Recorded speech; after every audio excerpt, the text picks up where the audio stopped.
Hi, everybody. I'm Bob Lorenz, and this is GMC's Nets Postgame Plus. Well, it wasn't long ago that the Nets started the season 4-1 and were considered an early contender in the Eastern Conference.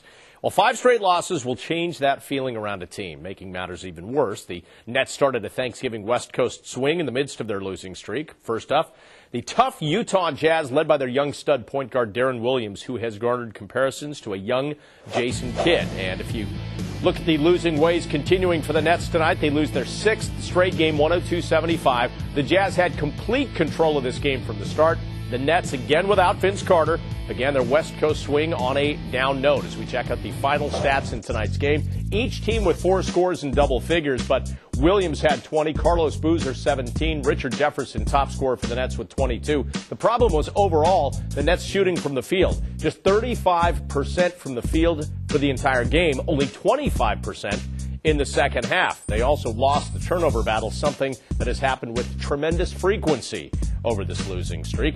Let's get the post-game reaction. Coach, you stressed so much not to have them a 30-point first quarter, and then that happened. Was that pretty much indicative of the way the rest of the game went? Well, they're shooting, hey, for the better part of that first half, they're shooting in the mid-60s. I mean, they're shooting 72%, and then we were fortunate enough to climb back in the game. It was 10 at half, and then they go on, 13-2, 14-5 run, and that was it. Was Jason Kidd okay, or was it just as simple as Gil was doing what he needed to do, and so you let him out there? He had a little bit of a head cold. But this performance from our team is unacceptable. We're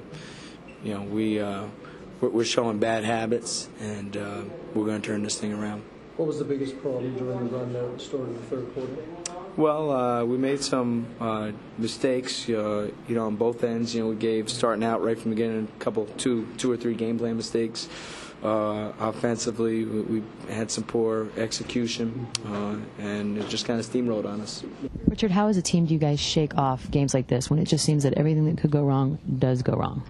Well, shoot, they've been happening more frequently. You got to just... we're all professionals in here. We really only have one rookie who's probably having the best season as an individual.